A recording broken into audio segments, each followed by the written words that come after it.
अख्तर उल ईमान साहब ने बिहार में बीजेपी और नीतीश कुमार की दोबारा हुकूमत बनने को रोकने के लिए उन्होंने खत जनाब लालू प्रसाद यादव को लिखा और फिर उनके बेटे ने इसरार किया कि पप्पा को लिख दिया, बेटे को नहीं लिखा।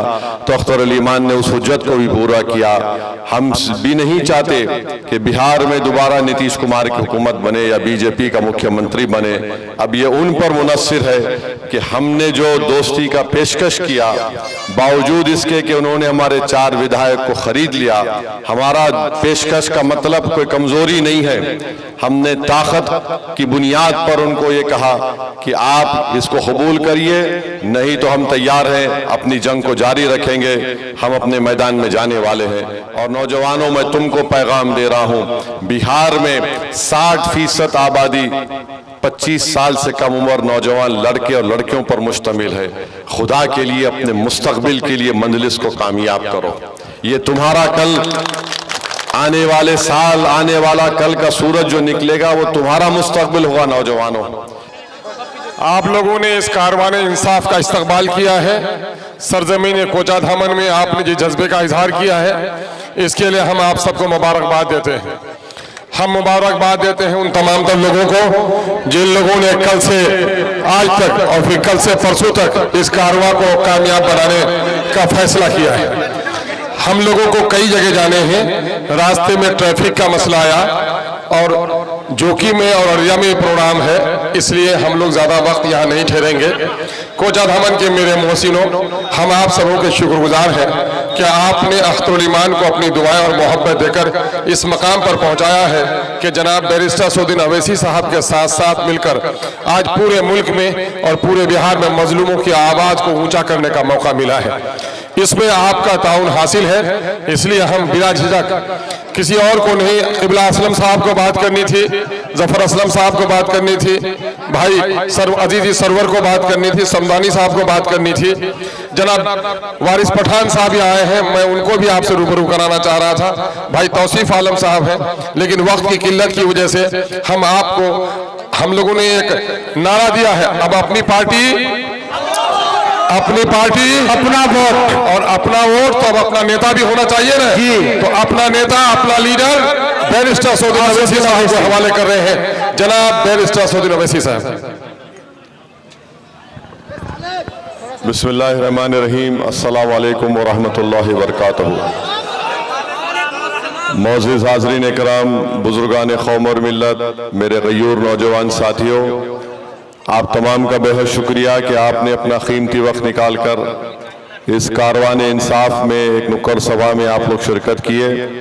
मैं आपका बहुत शुक्रिया अदा करता हूं और आपसे अपील करने आया हूं कि आने वाले विधानसभा के चुनाव में कोचा दामन असम्बली हल्के से आप मजलिस इत्तेहादुल मुस्लिमीन के उम्मीदवार को कामयाब और कामरान करिए, उनको अपना एक नया विधायक बनाइए।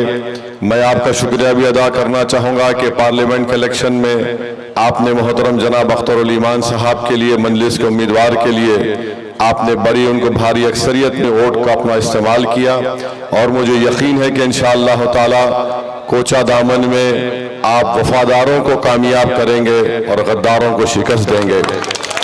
जिन्होंने हमको धोखा देकर हमारे अपने ज़मीर को बेचकर आप तमाम के जज्बात का, आपकी मोहब्बत का मजाक उड़ाया है, मुझे यकीन है कि अल्लाह की कुदरत उनको दीन और दुनिया में जलील और रुस्वा करेगी और लोग हमेशा उनको एक धोखा देने वाले के नाम से याद रखेगी। आप जानते हैं कि अख्तर उल ईमान साहब बहैसियत एक विधायक अपने विधानसभा में 5 साल में 800 करोड़ के काम को शुरुआत करवाया और बहुत से काम पाए तकमील को भी पहुंच गए।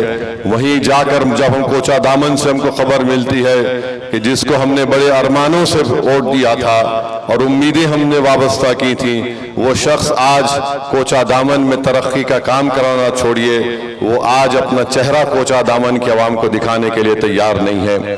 खैर बहरहाल इंशाअल्लाह ताला वक्त आ रहा है यानी करीब में, और आप और हम मिलकर अपने जज्बात की तर्जुमानी करेंगे।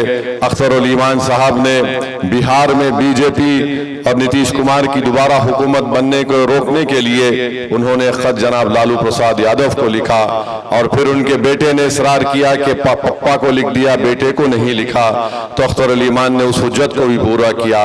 हम भी नहीं चाहते कि बिहार में दोबारा नीतीश कुमार की हुकूमत बने या बीजेपी का मुख्यमंत्री बने। अब ये उन पर मुनस्सिर है कि हमने जो दोस्ती का पेशकश किया, बावजूद इसके कि उन्होंने हमारे 4 विधायक को खरीद लिया। हमारा पेशकश का मतलब कोई कमजोरी नहीं है, हमने ताकत की बुनियाद पर उनको ये कहा कि आप इसको कबूल करिए, नहीं तो हम तैयार हैं, अपनी जंग को जारी रखेंगे, हम अपने मैदान में जाने वाले हैं। तो बहरहाल मेरे अजीज दोस्तों और बुजुर्गों, जैसा कि अख्तर अली ईमान साहब ने कहा, हमको जोकी जाना है, फिर वहाँ से अररिया को जाना है। बस इस उम्मीद पर हम आपसे इजाज़त लेकर रुख्सत ले रहे हैं कि आप तमाम का साथ हमारे साथ होगा, आप तमाम की दुआएं मजलिस की कामयाबी के लिए हमारे साथ रहेंगी। और हमको पूरा यकीन है कि इंशाअल्लाह ताला जब पोलिंग बूथ के डब्बे खोलेंगे तो पहले से ज्यादा अक्सरियत से इंशाअल्लाह ताला कोचा दामन से मजलिस के उम्मीदवार की कामयाबी होगी। और हमारी बात को याद रखिए, हर समाज का नेता है, हर समाज का नेता है। अगर 19% समाज का कोई नेता नहीं होगा तो बताओ कौन हमारे आंसू पहुंचेगा, कौन हमको उम्मीद दिलाएगा, कौन हमारे लिए विधानसभा में जाके लड़ेगा। याद रखो मेरी इस बात को, मैं इस दुनिया में रहूं या ना रहूं, मगर जब तक हम अपने वोट से, अपने इत्तेहाद से, अपने सियासी शऊर से अपने नेता को कामयाब नहीं करेंगे, फिर मुकद्दर की शिकायत मत करो कि मुझसे नाइंसाफी हो रही है। सीमांचल की पसमानदगी इसी वजह से है कि हमने अपना नेता नहीं बनाया। जिस दिन हम अपना नेता बना लेंगे, सीमांचल से इंसाफ होगा, सीमांचल में वो काम होगा जो बिहार के दूसरे इलाकों में होता है। और नौजवानों, मैं तुमको पैगाम दे रहा हूं, बिहार में 60% आबादी 25 साल से कम उम्र नौजवान लड़के और लड़कियों पर मुश्तमिल है। खुदा के लिए अपने मुस्तकबिल के लिए मंजलिस को कामयाब करो। ये तुम्हारा कल, आने वाले साल, आने वाला कल का सूरज जो निकलेगा वो तुम्हारा मुस्तकबिल होगा। नौजवानों, जो तकालीफ हमारे बुजुर्गों ने उठाई है उस तकालीफ से तुमको नहीं गुजरना है। इसलिए अपनी क़यादत के लिए, अपनी पार्टी के लिए अपने वोट का इस्तेमाल करके आप अख्तर अली ईमान की क़यादत को बिहार में मजबूत करिए। शुक्रिया। वाखिर दावा अल्हम्दुलिल्लाह रब्बिल आलमीन।